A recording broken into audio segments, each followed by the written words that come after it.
Hello and welcome back to the Luke Live Lounge on the Villa View, proudly sponsored by Luke 1977. Dolan and myself, Dan Bardell, here as always. And as you can see, tonight we've been joined by a very special guest. It's Villa's record goal scorer, Gabby Agbonlahor. I mean, Gabby, thanks ever so much for joining us. I'm trying to remember the last time I turned on my TV or my radio and you weren't there. So it's great to see you on the Villa View, mate. Yeah, good to be here. Nice to see you guys as well.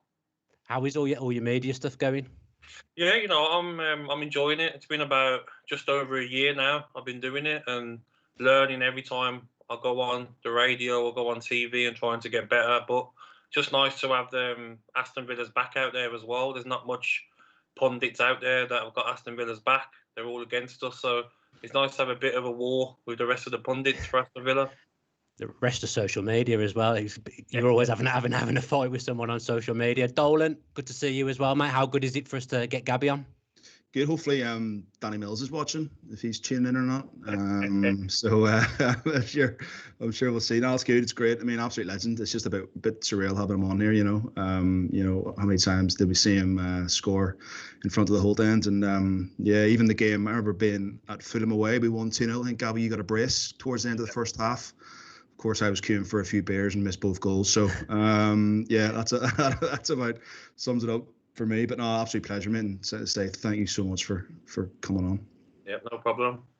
Did you always think, like, when you finish, you go into media? I know obviously you're doing your coaching badges as well. Did media just something that's suddenly come up? You know what? Nothing. Honestly, when I was playing, I thought to myself, I'd retire, I'd go on holiday for the rest of my life. I think that was my view, honestly, of playing football at the time, was like, try and save, so that when you finish, you can go travel the world, be on holiday, just enjoy life. But after a year of doing that, you start to think to yourself, like, you can't go on like this. You need something to keep you going, something to get up for, a schedule. And that's why I really got into the punditry. A few of my mates said, just give it a go. Because my first thought was, the accent, is the Brummie accent the right accent for TV or radio? So I was a bit weary of going on. But then I first done it in the Villa versus Man City game at the Etihad last season. It was my first time of doing it for Astro TV, and I loved it. Just having your opinion. I got to interview Dean Smith, interview Kevin De Bruyne after the game, and I thought, you know what, it's not so bad, is it? Getting paid to talk about football is sort of the next dream job, isn't it, after being a footballer? Sure, yeah. I mean, I'm in absolute worlds of trouble if the Birmingham accent isn't liked on TV. I'm going to be in massive danger. So it'd have been great to have you on after a win at the weekend, Gabby, but it wasn't to be.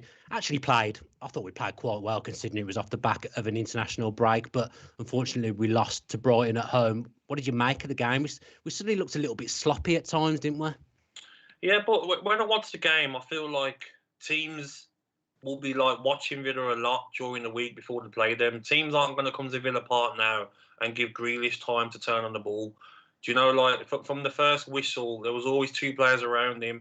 There was always a game plan there from Brighton to frustrate Jack and not give him the space.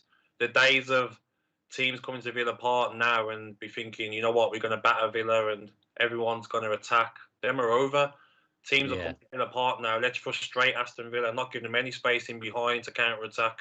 Let's all basically let's try and stop Jack, and that's what I thought that they did in the Brighton game.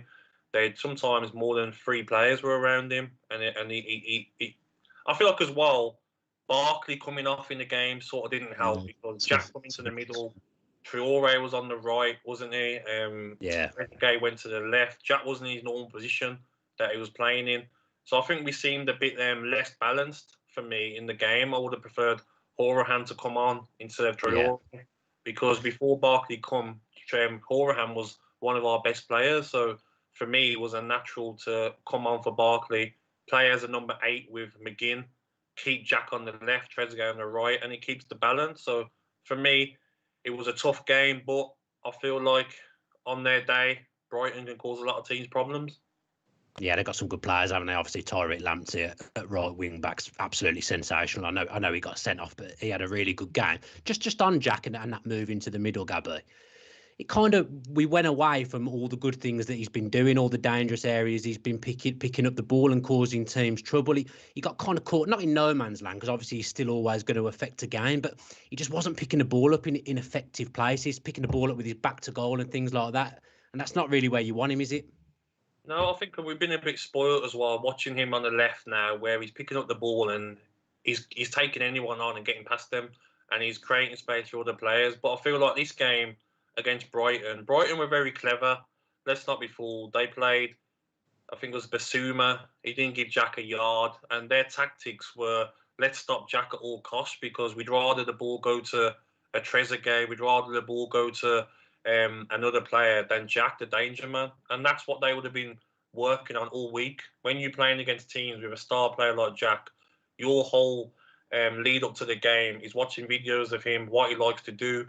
And I feel like Brighton done a good job of it. And if you look at where Jack gets his joy in a lot of games, is when teams probably get a bit too ahead of themselves and go 1-for-1 with him, because he destroys teams.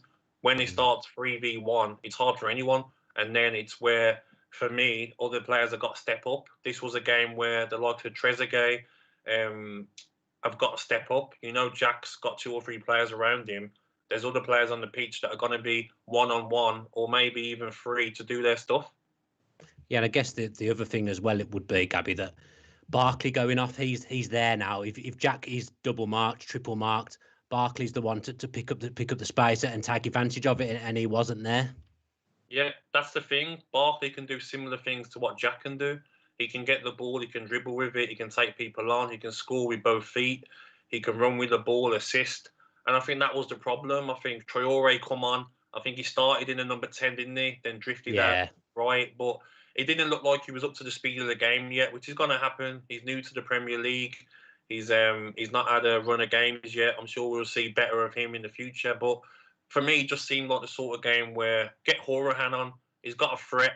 He can score a goal. He was unlucky to not be playing before Barkley come in. For me, he played well in Fulham. He scored, and it was unfortunate and hard done by not to be playing. So if we're looking at the next game, I'm sure Hourihane with McGinn ahead of Louise will be the perfect formation and leave Jack on the left-hand side to cause his damage. Yeah, because Dolan, Connor will be chomping at the bit to play. That guy absolutely hates not being in the team. He'll be annoyed that he's gone 5 games before that without even getting a minute off the back of the Fulham game. You see someone you'd be looking to bring back in against West Ham on Monday? Yeah, I was stunned. That Dean Smith didn't bring him on. I think, sadly, it maybe shows where Dean Smith maybe rates him. The thing with Connor is he isn't as glamorous as say Traore or Barkley or Jack. You know, he didn't cost 20 million quid. But as we've seen over the last few years, especially in the Premier League, you know, his numbers, his stats speak for itself. And I think we really miss his set piece threat. And I think if you look at the end of last season, whenever we were picking up points, a lot of our goals were coming from set pieces. A lot of our goals were coming from Jack getting the ball, getting taken down, and Connor whipping it in with his left foot. You saw Konza on the end of it. You saw Mings, Trezeguet at the back post. I just think we missed a trick. I think to bring Traore on, like, he hasn't played much. He came off against Southampton, I think it was. Travelled with Burkina Faso. He'd been around the world. For me, Connor should have come on. It was a no-brainer. But yeah, it's funny. It'll be interesting to see how we set up against West Ham. It'll be a good game, but yeah, knowing Connor like we do, he'll be livid. He'll be absolutely livid, and he's got every right to be as well. But yeah, I think that game was crying out for him after Bartley came off. Gabby, obviously you played with Connor for a few years. He's kind of someone that polarises the Villa fan base a little bit. I mean, to be fair, most players do when you look at social media, but he seems like a real 50-50 player. But to you, he's a Premier League player. 100%, and I feel like I have spoken to Connor since he got left out, and you can just see by, even when you're watching the games on TV, and I've covered a few of the games for different channels, even when he's walking down the tunnel before the game, you can see the anger in his face, the disappointment. Half time walking into the tunnel, you can see the anger of a player who just wants to be playing football. And I feel like it hurts more when you're playing well and you get dropped by a new signing coming in. When you're a footballer and you get dropped, you want to be dropped because you had a bad game. and you hold your hands up. You've got to do better to Yeah. get back in the team. When the team lose a game, you might get a chance the next game. But he's got dropped by having an amazing start to the season with goals and assists, and he was playing some good football. So I just feel sorry for Conor. I just feel like he deserves that chance against West Ham to come straight into the side because he offers a goal for it. We've seen what his left foot can do. It's a wand. Yes, he's not going to get around and make the runs like Barkley will, but Barkley's not going to have the same effect from set pieces as Conor, the same effect from passing, the same effect from scoring. You've seen what Conor can do from long range, from short range. He makes runs into the box. And for me, he's definitely a Premier League player. And it's like you say with some players, if he'd come for a massive fee, maybe we would be like more popular with Villa fans. Maybe because he didn't come for a big fee, that's the problem. But for me, he's a great player, and Villa are lucky to have him. I mean, £2 million as well is probably some of the best money Villa have spent in the last decade. Someone else that didn't cost much money, John McGinn. He looked pretty tired, didn't he, Gabby? Were you surprised even that there wasn't some rotation before the game off the back of the international break?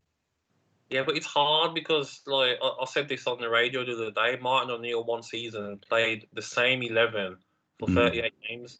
If you've got your best team, you're not going to care that they've been on international break, they're a bit tired. You're going to play your best team as a manager. If he looks tired, maybe you'll bring him off after 60 minutes, 65 minutes. But if Dean Smith had not started him, lost the game, we'd all be hammering Dean Smith saying that, why didn't you start McGinn? Do you know what I mean? Can't win. Been away on international duty, and McGinn's a fit lad. He's a young lad, fit, and yes, he looked a bit tired. But like I said, Brighton are no mugs. They will get results against a lot of teams. They're well organised in that formation. They don't let there's no space around the midfield area, and they play two strikers, which our two centre halves are not used to because most teams play one up front. Yeah, Dolan, do you think Brighton are in a little bit of a false position? Because I've seen them in a couple of games that they ended up losing. I watched the game where they lost to Man U at home, and they absolutely battered them, to be fair. I don't know how they lost 3-2. Do you think Brighton will beat a lot of teams and that they are in a bit of a false position?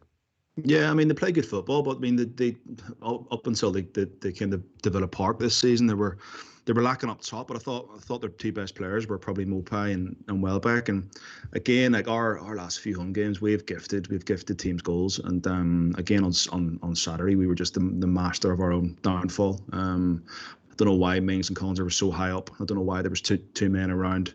Whoever it was, Mopai flicked it on the Welbeck, and he's free and he's away, and it was a great finish. The Solly goal, again, a great finish, but the ball just travelled across the box and there was no one there. So, listen, I just think it's one of those games. Everyone was knackered. The spine of our team had travelled halfway across the world. Jack had played 3 games. McGinn had been doing his thing with Scotland. He was probably mentally drained as well.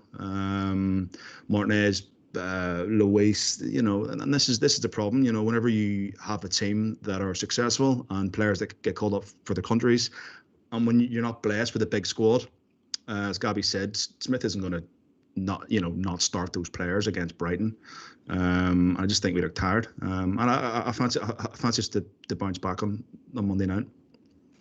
Did you ever have any times in your career, Gabby, when you were either like playing through the pain barrier or you were playing when you were physically knackered, you played a lot of games and you were continually peaked? Did you ever have any experience of that? Yeah, I remember once I was, I got smashed in a game under Lambert and my ankle was like so swollen and big, but you just want to be out there playing. So I'll play with an injury. I'll be strap it up, icing it before and after training just to be out there, and sometimes not training before games. And I feel like players are not going to say to the manager that, you know what, I'm tired, I don't want to play this week, because they want to play every week. They want to score goals, they want to assist. And sometimes when you're out there, you might be like, you know what, let's get 2-3-0 up, and then maybe the gaffer can bring me off after 65 minutes. But that wasn't the case, obviously, against Brighton. And I think it's the Premier League in general. You're not going to get an easy 3 points. Every game's going to be tough.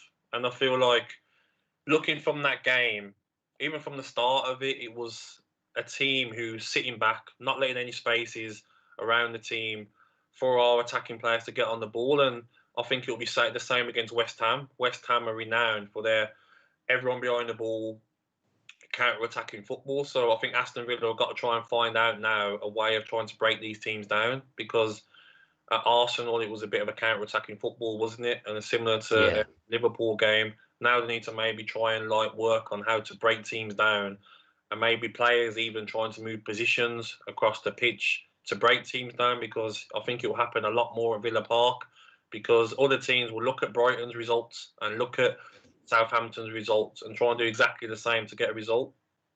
Yeah, what have you made of Watkins in those kind of games? Because obviously you're talking about the counter-attacking games. They're games that absolutely suit him down to the ground, and he's come away with goals against Liverpool. He's come away with goals against Arsenal. But in those kind of games, not through his fault, I'm not blaming him at all or knocking him at all, but he's not involved in the game as much as you want him to be. What have you made of him in those type of games? I think it's been quite tough for him, hasn't it? I did look at the Southampton game. I was lucky enough to be there at Villa Park, and you're looking at like two gigantic centre halves, and I just felt sorry for him a bit of like he's running at them and he's got no help in and around him. I feel like certain games like the Brighton and Southampton game, he needs even to switch formation and maybe play a two up front. I know we haven't had the option because of injuries, but I'd love to see, for instance, Brighton game, 20 minutes, 30 minutes. All right, we're changing this. Wesley, on you come. Some physical presence around there. You know, like a big striker and a small striker who can run in behind. Similar to me and John Carew. I feel like some games Villa are going to need to switch it up, where Wesley comes on, gives that physical to the centre halves, can win the flick-ons for Watkins running in behind. Because you looked at the Brighton game and you had Dunk, Webster, Ben White, and you had Watkins on his own. And I'm not being funny, Aguero couldn't do nothing on his own against three centre halves. Sometimes you need someone in and around you to help you, and that's the problem that Villa have had, because Keenan Davis has been injured, and Wesley's been injured. Once these players come back, I'm sure Dean Smith, even at half-time in games, will be like, you know what, we're going to put two up there and give it a go. Yeah, because I guess as well you could move Jack into the middle, Dolan, and Watkins could go wide if you had another striking option. But the problem is for Villa, like last season, we ain't got any strikers. Well, there's just no plan B, and there's no strikers, and even Wesley and Keenan Davis, like, they're not prolific. You know, the numbers don't stack up, and again, still pretty stunned that we didn't go in for another striker. You look at Danny Welbeck was a free agent, and you know, Brighton going for him, and he'd be the perfect sort of foil for us to have on the bench. You know, Welbeck, even Sturridge, I've said before. We just need until Christmas. I just think we need some numbers, and you know, as good a start of the season as we've had, I've said it even when we were winning games, I do worry about a lack of plan B, and I think Smith turns his head around and looks at the bench and doesn't say an awful lot in terms of attacking options to bring on, which is a bit of an issue. Yeah, because Gabby, I guess what we're looking at the moment is the start has been excellent. That's unquestionable. Like, this is a better start than any Villa fan could have hoped for. Probably any Villa player, anyone at the club could have hoped for as well. You look at the games they've won, but then you look at those three that they've lost at home, and as a football fan, you're always going to have that thing of, hey, it could have been more. It could have been more. So, do you get that a little bit? As spoiled as we are, and as well as we're doing, there is that element of frustration as well because of the three teams we've lost to. Yeah, you definitely get that frustration, but then you might have the same for Liverpool fans. Might be out there thinking, okay, we can beat these teams, but we lost to Villa, who we should have been beating comfortably. So all the teams in the Premier League are going to have the same problems and the same frustrations. But I just feel like certain games with this Aston Villa team, will suit Aston Villa. When Aston Villa, even when I go to Chelsea around Christmas, Chelsea away, it wouldn't surprise me to come out with a win, because they're going to play more defensive and play on a counter-attack, and Chelsea will come and leave gaps. But all I want to see from Villa is maybe a plan B, like you says, for the games. If it's not going right at half-time, is there a big, bold change from Dean Smith of, you know what, it's not working this. I'm going to put Grealish in behind Wesley. I'm going to put Watkins to the left. Or I'm going to change formation and play a diamond where Watkins and Wesley play strikers with Grealish in behind as a free roll. You know, just try and switch it up a bit of like you said, a plan B, because some of the games I'm seeing, and we're putting in crosses, and no offense to Watkins, he's not going to win some of these headers against giant defenders. I've been there, and you haven't got a hope with some of the defenders you're playing against, and we're getting a lot of crosses in. And you look at the games, maybe could Grealish playing behind him? Some games where it's looking frustrating, where he's getting doubled up on the wing. So I think there is a need for a plan B, but as frustrating as some of the results have been, you know, you've got to look at where Villa have come. They've had a lot of new players that have started this season really good, and I think the Villa fans have got to keep with them, and that's why it's frustrating for me when I see Villa fans moan when you lose certain games, because this Villa team will probably go and beat Manchester United, will probably go and beat Spurs, but then they might lose to Newcastle. Do you know what I mean? It's football. Yeah. The guaranteed games aren't the ones that you're always going to win. Yeah, I mean, we've got to talk about it. I don't want to because I've probably actually only just calmed down about it. But the penalty at the end, we very nearly got away with it. Very nearly got that penalty given. Just what did you make of all that, Gabba? I think when it first happened, I was like, 50-50. But then I look at it again and I think, well, what's the difference between that and the Fernandes penalty at Villa Park last season? No It's worse than that. What was it? Yeah. That's what I mean. There's no difference. And there's no consistency of, yes, he might have got the ball first, but he got the man afterwards. So is there a difference in sliding and actually getting the ball and taking the man out full force? Is that different to taking the ball first and only touching the man a little bit? For me, there's just got to be a rule, and there's got to be no difference in how the tackle was made. So you look at other penalties on that weekend, and there were a lot similar where some were given, some weren't. And the frustrating thing for me is that that's the difference between a point, when in the game, Villa probably deserved the point.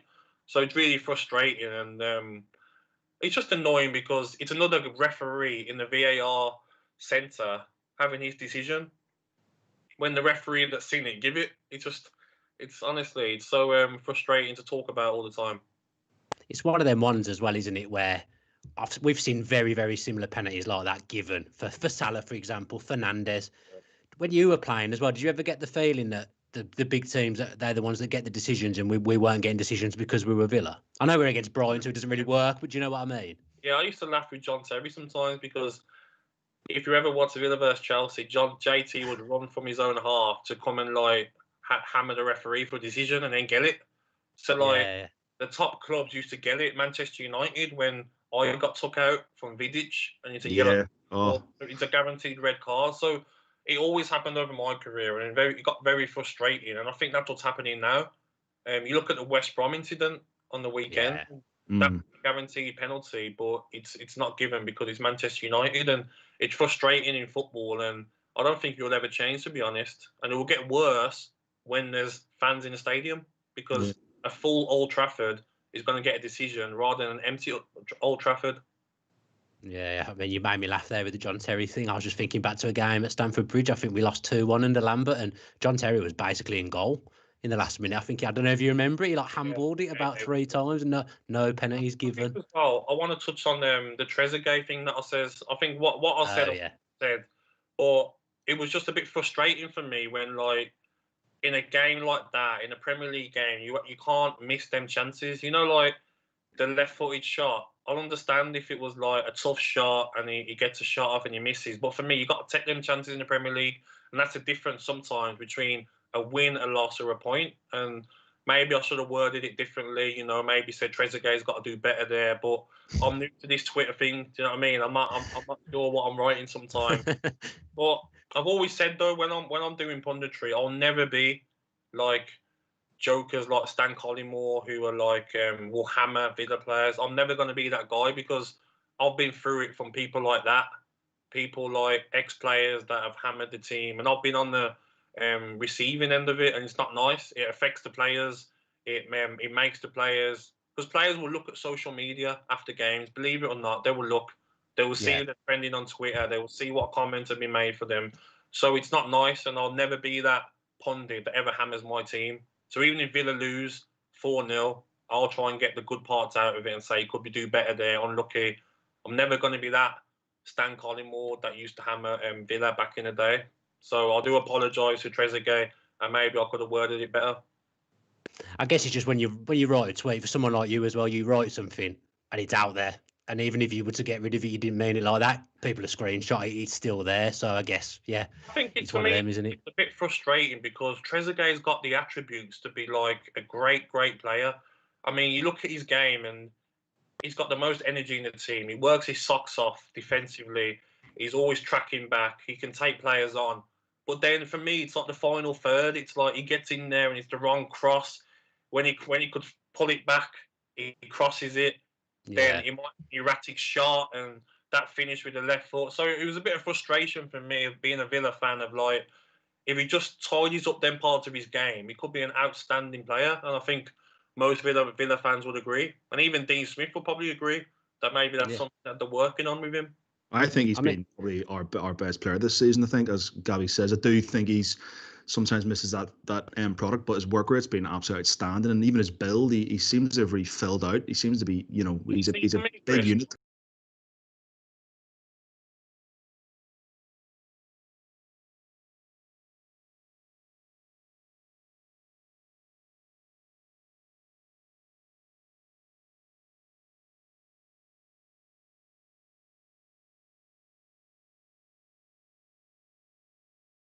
Composure, just like that. The only way to get to that next level is if you've got another player on the wing who can get goals as well and assists. That's all I see from Trezeguet. He can up his game, tidy up a little bit. He's going to get so many chances because everyone's going to rush over to Jack and try and Jack. So if I was in that team, I'd be like, all right, I'm going to get a lot of space now. If I could just tidy up my finishing, I could score 10 Premier League goals easily. Yeah. Yeah, because he obviously popped up with a few goals towards the end of the season that kept us up ultimately, but so far this season he hasn't scored a goal. And to be fair, he's probably had chances in every game. There's a few games we've walked away from and probably said, on another day, Trezeguet gets 2 or 3, but obviously we've won most weeks, so it hasn't really been picked up. Villa fans can't be saying that like, okay, he works hard. It's not about working hard. You don't want hard workers in your team if they're not creating goals. You look at Arsenal. Arsenal got Lacazette. He works hard, but he's not scored all season. So I think their fans are asking for Ozil to come back because he might not work hard, but he might get assists. So football's not about how hard you work; it's about assists and goals, isn't it? It's not a hard working like competition. So when you hear Villa fans say that, it's not about that because when Andy Weimann used to work hard, all Villa fans used to hammer him. Oh, he only works hard. He's this, he's that. Get rid of him. Do you know what I mean? And like. That's the thing for me. Yeah, it's good to work hard, but you want the finishing and the assists. Yeah, I mean, I don't think Benteke was probably the hardest worker when you played with him, but at the end of the day, he'd get 20 goals a season, wouldn't he? Exactly. I think you'd rather Trezeguet didn't run back as much and put away his chances. You'd be more happy, wouldn't you? Let Louise, again, the midfielders do that running. Yeah. Let's talk a little bit about the West Ham game now. I mean, to be fair, I thought West Ham would be down the bottom at the start of the season. Gabby, are you surprised at the start they've had? They've started well. I think with West Ham, they've got a formation which suits them and the players they've got, especially when Antonio's fit. Let's just frustrate teams. They'll do this to Aston Villa. They'll play their 5 at the back, probably 2 midfielders of Souček and Rice. Leave no gaps for Jack to cut in on. No space in behind for Watkins to run into. And they'll frustrate Villa, and that's the formation that's getting them joy. And I think when Antonio's fit and Bowen and then Formals, they've got them players that can play on the counter-attack. They're a bit like Villa. When Villa want to play on the counter-attack, they're dangerous. So are West Ham. Yeah. So it'd be interesting to see what tactics Dean Smith results to this game, because if it was me, I'd be like, I'm not going to work into their hands. Why not let West Ham come onto us because they're at home rather than go onto them and they counter-attack us? Because if Antonio's fit, he's a big danger. And I think that's what they've got. They've got a way of playing, and they're not bothered about teams having possession. They'll let you have it and win the game. No, very, very David Moyes. To be fair, Moyes used to be like that at Everton, and they were an effective team. Their team was up there with Villa, challenging for the top 6 at the time. We were really good under Martin O'Neill. Dolan, obviously, we've won every away game so far, and I think the last game before Arsenal away from home, we called it and we said it will suit Villa because we get to play on the break. But this is going to, again, like Gabby says, we're going to have to show something different because I don't think we're going to be able to do that. It'll be a bit like a home game in some ways. Yeah, I mean, I rate West Ham. I said it last week on the WhatsApp. I think they've got a really good squad. But I think that pitch, I think it suits us. It's wide, it's expansive. You know, I don't think West Ham are as good at home as they are away, and I think we're better away than we are at home. I think now with the 9 days since Brighton, we'll rest up. I think we'll be recharged, and I think we'll give them a good game. And I fancy us. I do fancy us. But no, I mean, listen, respect the Moyes and West Ham. They've had a tough pre-season, and there was a lot of unrest around West Ham. But like I say, I think they've got a really, really good squad. And you look at people like Benrahma, Bowen, Antonio, Haller looks like he's finding a bit of form. Souček's been quality from the end of last season. Their keeper Fabianski's always pretty consistent. So listen, if we can keep a few of their players quiet, Jack has a 9 out of 10 game, then I think we're well with in with a shout. Yeah. And Gabby, do you know who scored the winner the last time Villa won away at West Ham? Julian Jojian. Nah, you know who it is. I could tell by your face. You knew who he was. Time ago. Do you remember that game? It was like a really important win at the time. I was speaking to Dolan about it earlier. Like we had to win that game, really. Yeah. Wasn't it one to get us out of the relegation battle on the Houllier? Wasn't it? Yeah, the header.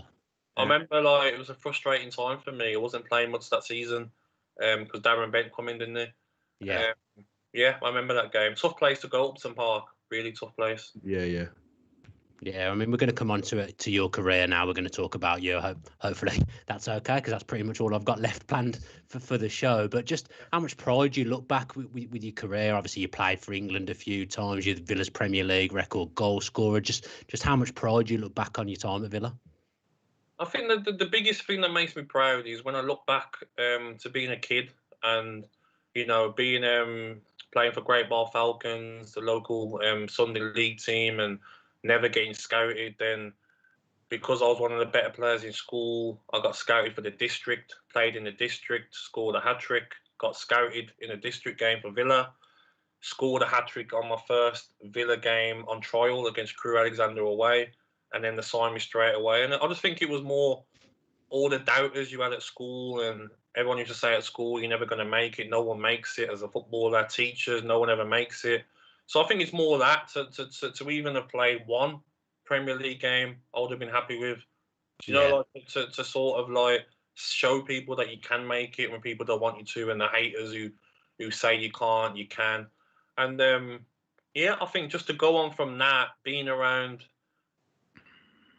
Lee Hendry, Gareth Barry, Juan Pablo Angel, Darius Vassell as a teenager, and being in awe of them, and cleaning their boots, and then just to go on and play so many games and break records and become the all-time goal scorer, be up there with appearances, is something that I never thought would happen, especially when I went on loan to Sheffield Wednesday and Watford, and I couldn't hit a barn door on loan, couldn't even score. I was playing reserve team football at Sheffield Wednesday. So to come from all that and get my chance and then take it, such a proud memory and some good times. Was there ever a time where you thought, can you remember the time when you thought, right, I'm a Premier League footballer, I belong here, this is my playground? I think, it was not even the first season I made my debut under O'Leary. I think I made a handful of appearances. It was the season afterwards when Martin O'Neill come in. Yeah. And I remember my debut home goal versus Charlton from a Gareth Barry pass, and I side-footed it in on the volley. And I remember it. That's probably my favourite goal you scored, actually. It's an absolute finish, that. Absolute stunning finish. I felt like then that the team was built around me, sort of. I was on the right, Luke Moore on the left, Angel as a striker. And I just felt that at that time, Martin O'Neill was going to play me no matter what. He loved pace, he loved young players, and there was always going to be a spot for me in the team. And playing that season, carry on playing and learning more and more, I started to feel like a Premier League player, even when we played Chelsea away and playing against Ashley Cole and running up and down against him and having battles. It was this is what it's all about. This is what you dream of as a kid, watching Arsenal as a kid and seeing Ashley Cole playing, and now you're playing against him. So I definitely think that first season, I sort of knew that this was where I was meant to be.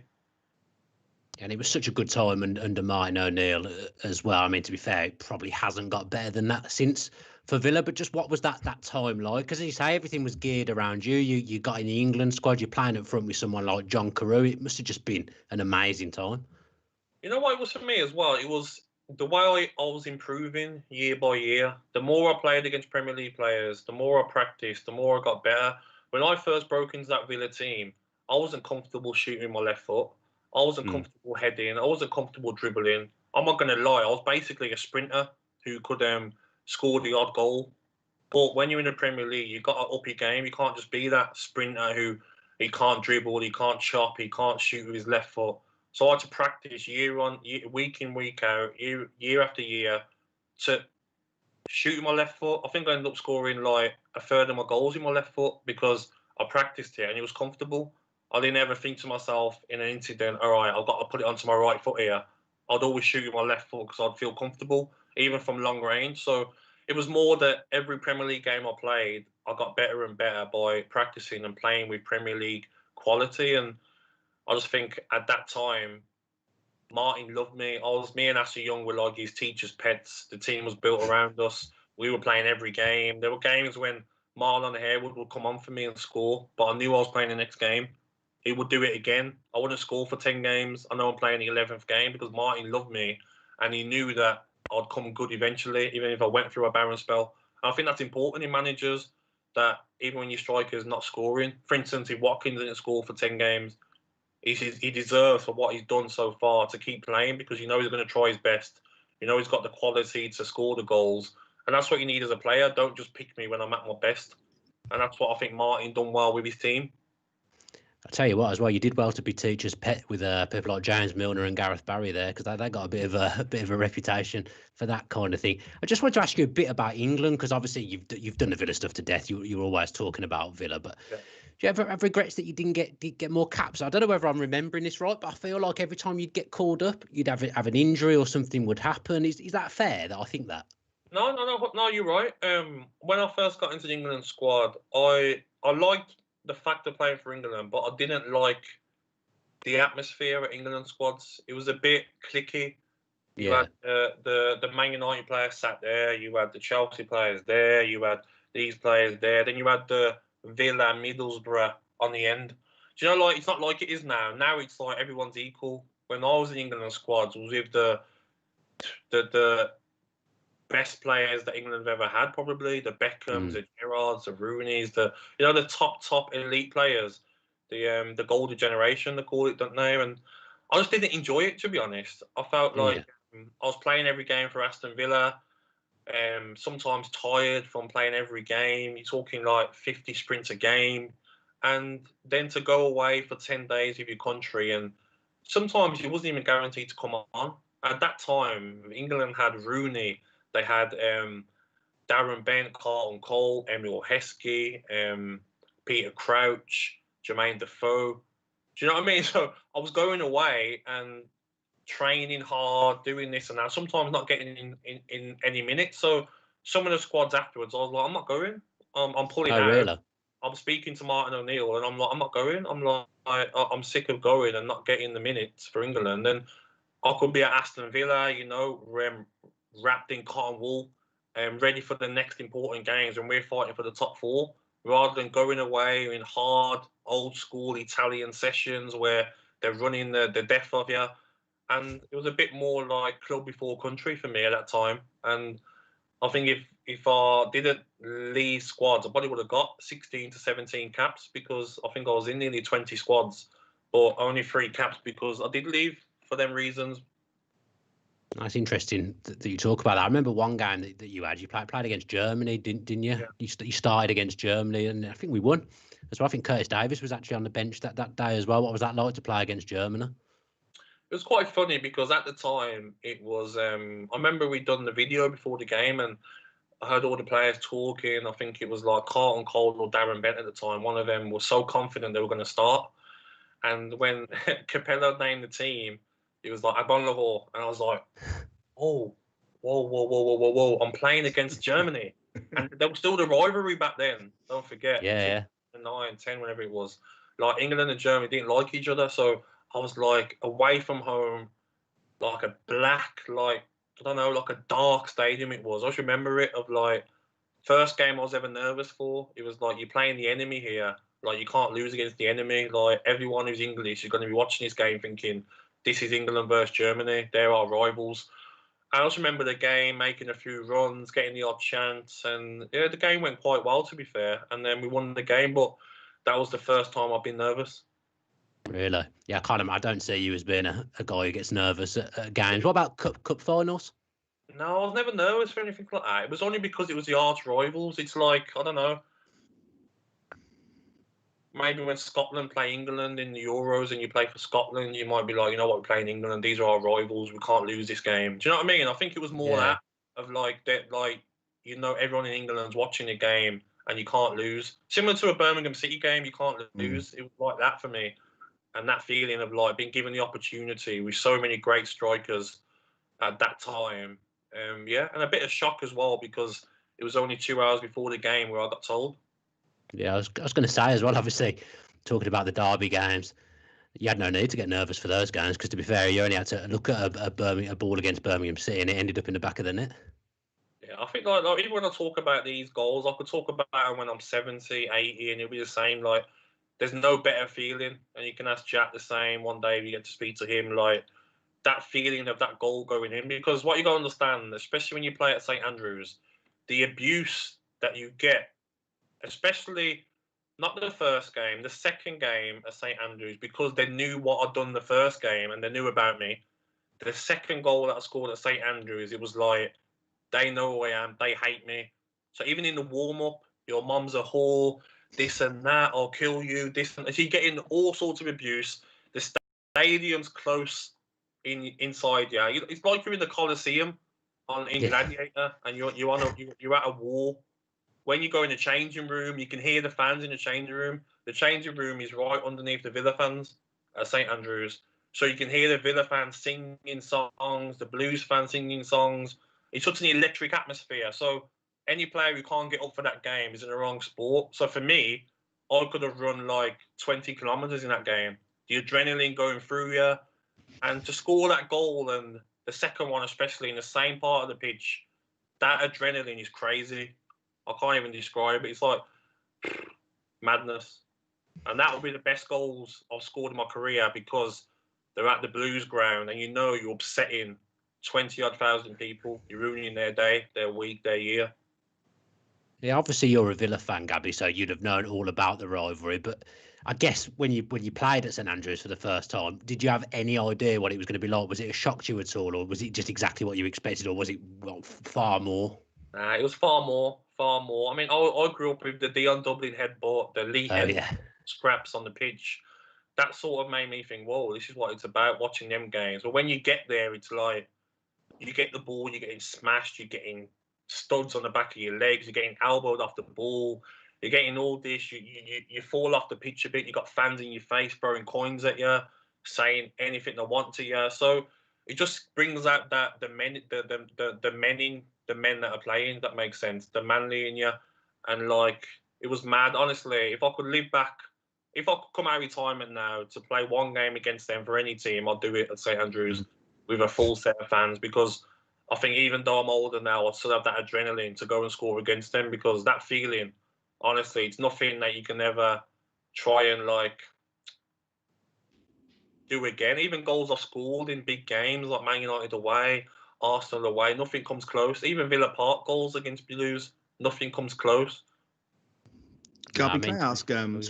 What you think? You know, obviously we saw what happened last time we went there, and what happened with Jack. How do you think you would have dealt with something like that? Because for all the rivalry and all of the hatred during, obviously, well, even when you played, there was never anything quite like that. How would you have dealt with something like that? You know, I know it's hard to really think, but I think like Jack's not that sort of kid, but I would definitely have hit the kid back. Like, that's just me, being a lad from Erdington, being brought up in Erdington. That's just my nature. When you're attacked, you sort of retaliate. So I'm just glad that didn't happen in my career, because maybe if you retaliated, you might have got sent off.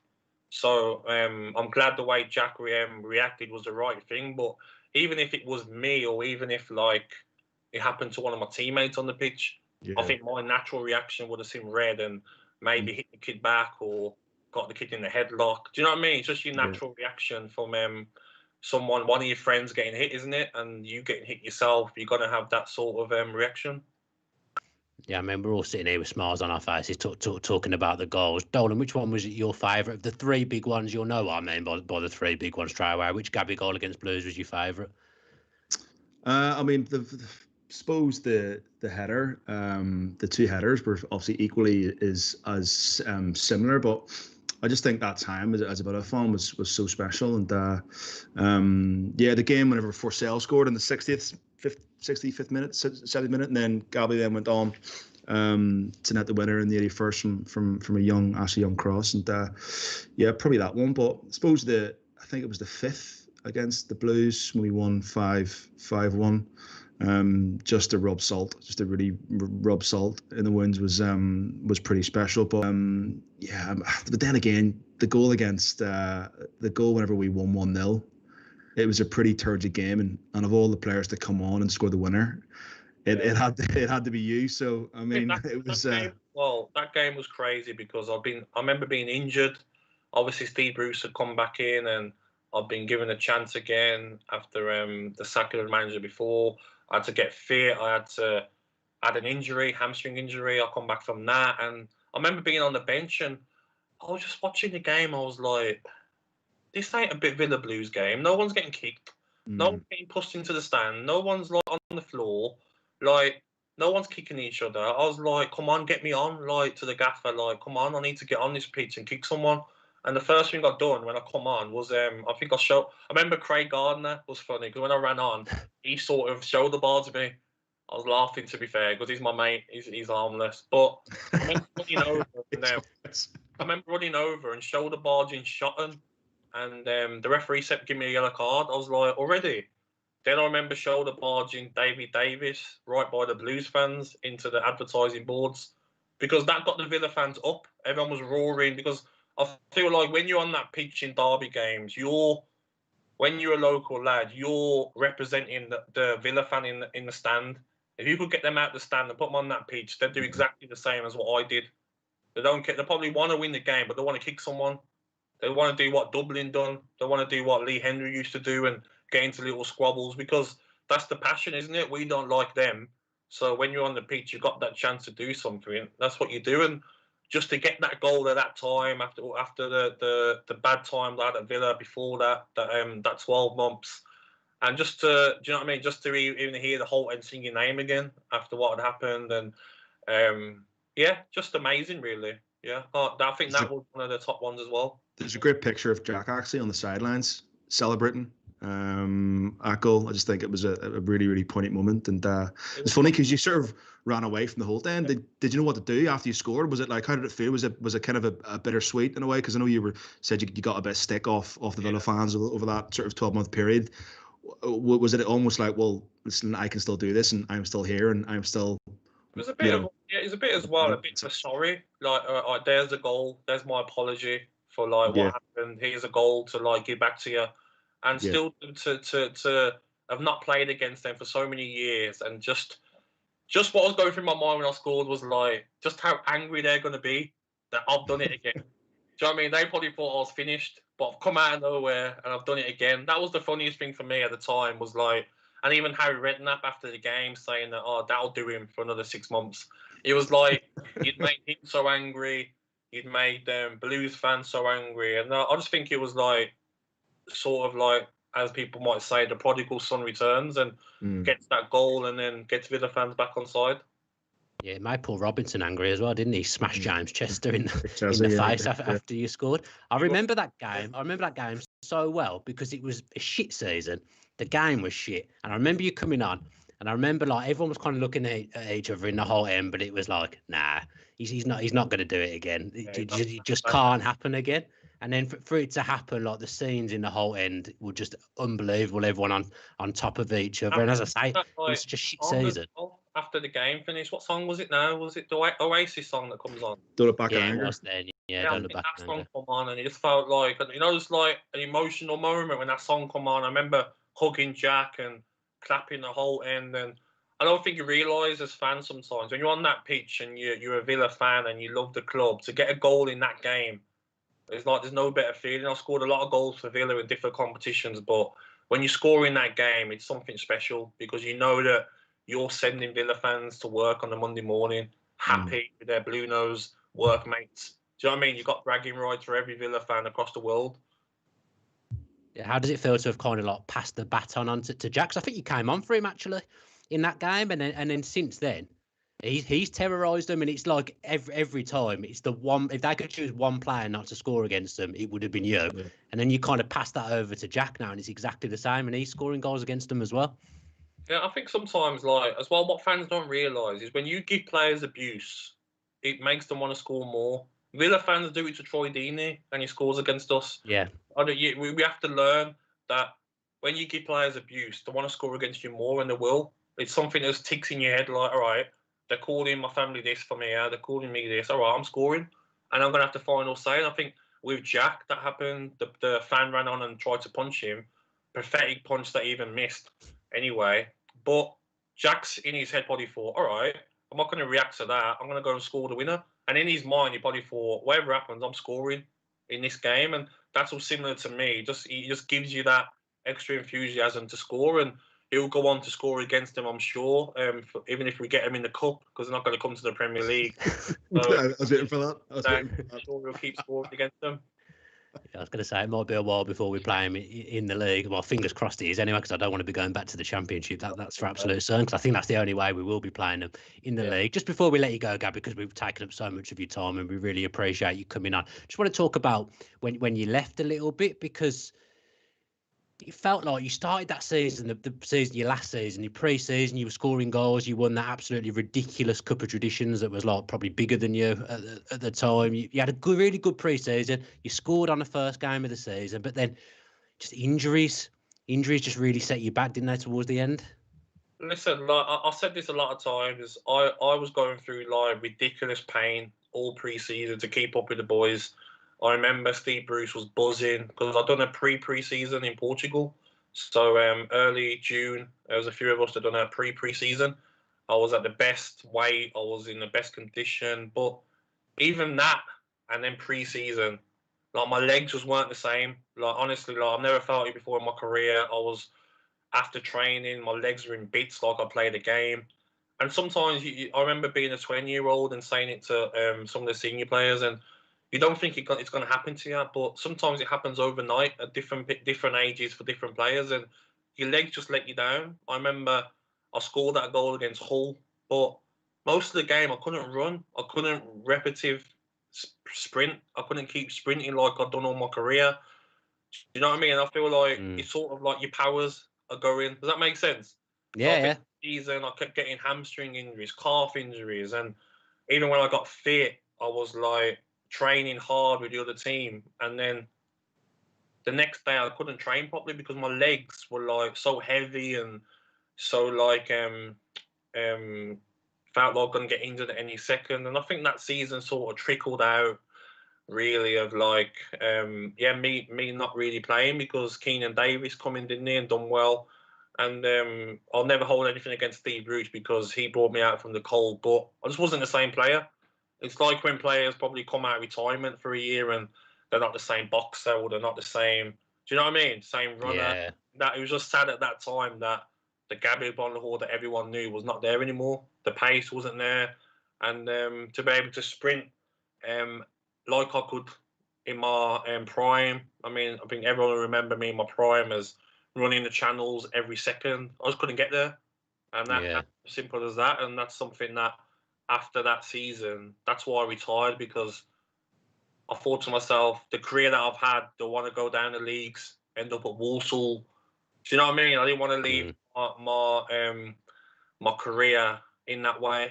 I thought to myself, like, I've been clever financially.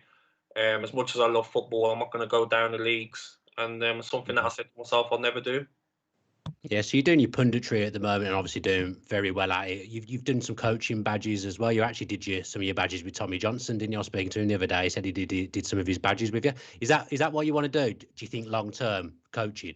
I think for me, punditry I'm enjoying at the moment, but I think long-term coaching, I just feel that if there's a chance for me to go into Aston Villa and help the likes of Jacob Ramsey, help some under 16s, show them what it takes to get to the Premier League, show them what you need to do to play for Aston Villa and be successful. Just try and give something back. And I think I've had talks with Aston Villa recently about coming back, and I've even said to them I'd come back for free of charge, not even ask for a penny, to come and try and help the players now and sort of like mould them into what it takes to be Aston Villa players. I think that's something that I'd get joy out of, and something that hopefully happens in the future. is it with coaching? Is it like you only obviously ever wanted to play for Villa? You probably could have gone elsewhere at certain points and didn't want to. You always wanted to be a Villa boy. Is it the same with coaching? Do you think you'd only go to Villa, or do you think you'd broaden your horizons a little bit with the coaching?